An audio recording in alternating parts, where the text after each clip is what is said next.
नमस्कार साथियों, मैं हूं Pramod Kumar Kandwal intensive spiritual path से। इस संसार के अंदर परमपिता परमात्मा की चर्चा या उसके ऊपर रिसर्च साधु संतों के द्वारा जितनी ज़्यादा मात्रा में होती है उतनी संसार में विज्ञान हेतु नहीं होती। मगर विज्ञान के विकास के लिए जो कार्य होता है उसका प्रचार आध्यात्म विद्या की तुलना में बहुत ज़्यादा होता है। तो यह लगता है कि विज्ञान या संसार अधिक महत्वपूर्ण है।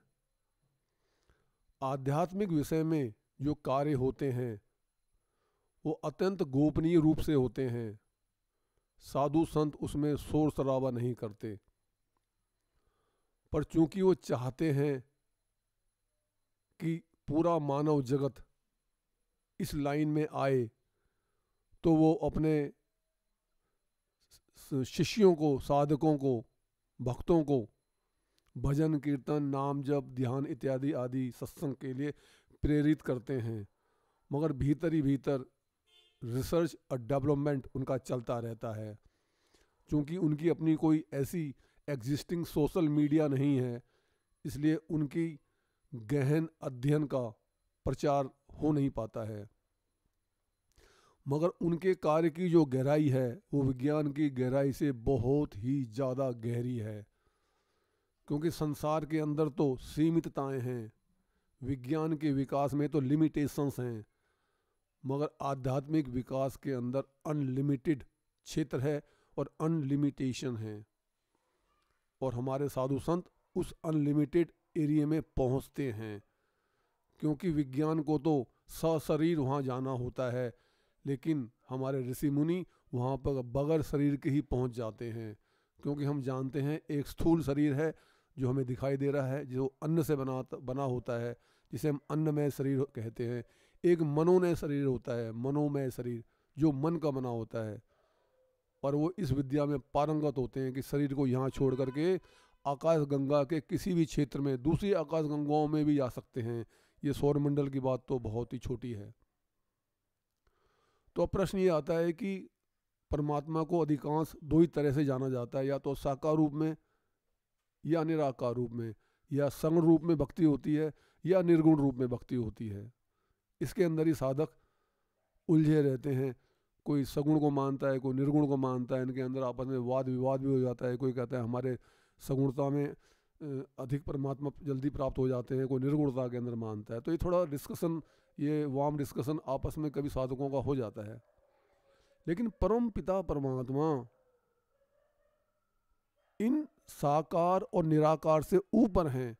जो रिफाइंड भक्त है, जो अत्यंत गहराई में घुस गया है, जो परमात्मा की अनुभूति को करने लगा है, जिसे परमात्मा का रहस्य समझ में आने लगा है, वो फिर साकार और निराकार से ऊपर उठ जाता है और परमात्मा को सही रूप में समझने लगता है, जिसका वर्णन करना बड़ा कठिन है।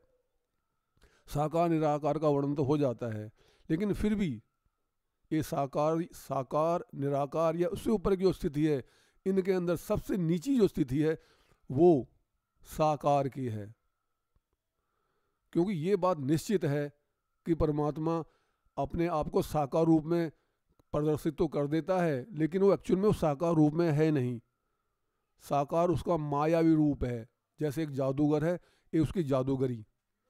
यदि जादूगर के जेब में या उसके भीतर के अंगों में हम हाथ डाल के देखेंगे तो हमें जादूगरी दिखेगी नहीं, लेकिन उसका वो प्रदर्शन संसार के अंदर एग्जिस्टिंग फॉर्म में जरूर कर देता है। तो जैसे उदाहरण के लिए देखिए, आप एक समुद्र है, तो समुद्र को एक मिनट के लिए आप निराकार मान लीजिए, और एक उसकी लहर है। तो लहर निश्चित रूप से साकार रूप में हमें दिखाई देती है। तो जो लहर है ये बनती रहती है, बिगड़ती रहती है। इसका कोई टाइम नहीं है। 1 सेकंड के लिए भी बन सकती है, 5-10 मिनट के लिए भी बन सकती है, लेकिन उसके पश्चात ये टूट जाती है। तो इसकी यूटिलिटी क्या है, इसका क्या प्रयोजन है? वो क्या बन जाती है?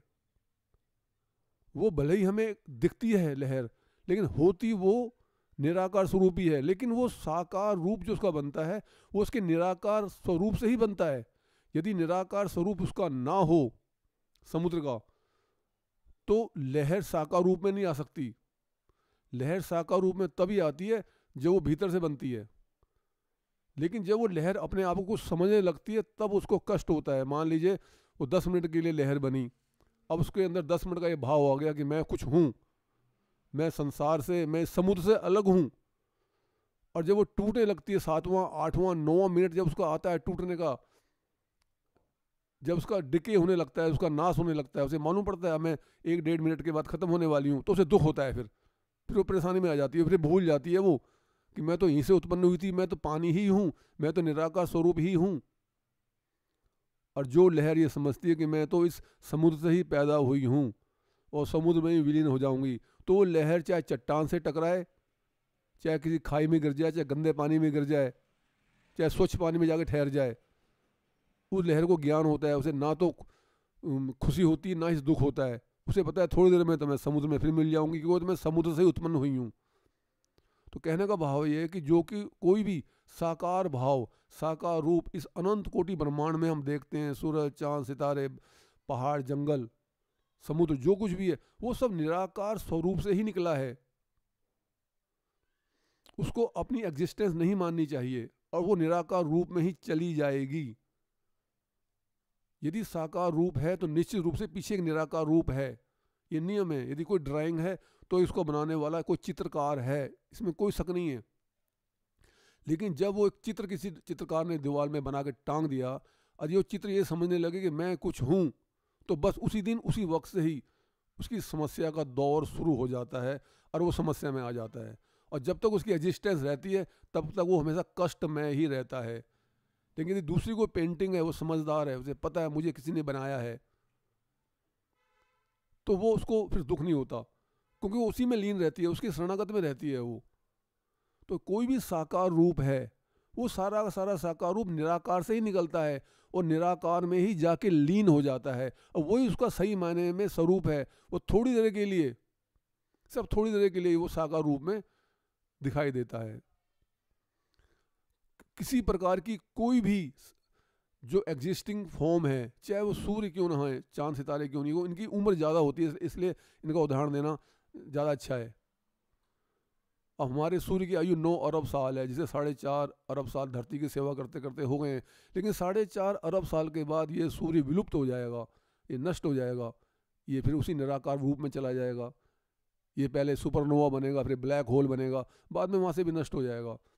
फिर ये जहाँ से पैदा हुआ था, जिस निराकारिता से पैदा हुआ था, उस निराकारिता के अंदर ये चला जाएगा।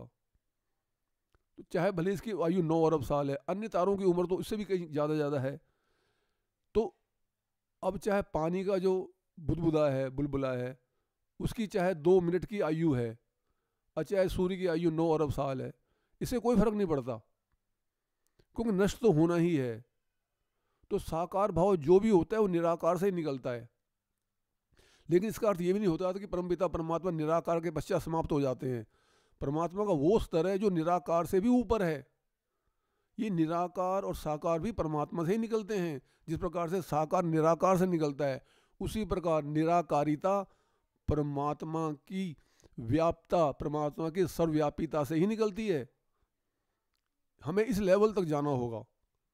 जब हम इस लेवल पे चले जाएंगे, साकार निराकार से ऊपर चले जाएंगे, सगुण निर्गुण से ऊपर चले जाएंगे, भक्ति अभक्ति से ऊपर चले जाएंगे, तभी जाकर के सही मायने में हमें परमपिता परमात्मा की सही समझ होगी। और ये सही समझ जब होगी जब हम पूर्ण रूप से निस्वार्थ भाव से भक्ति करते हुए एकदम 101% परमपिता परमात्मा की शरण में रहेंगे। यदि आपको यह वीडियो पसंद आया है तो इसे आप लाइक, कमेंट, शेयर कर सकते हैं और सब्सक्राइब भी। गुरु भगवान सबका कल्याण करें।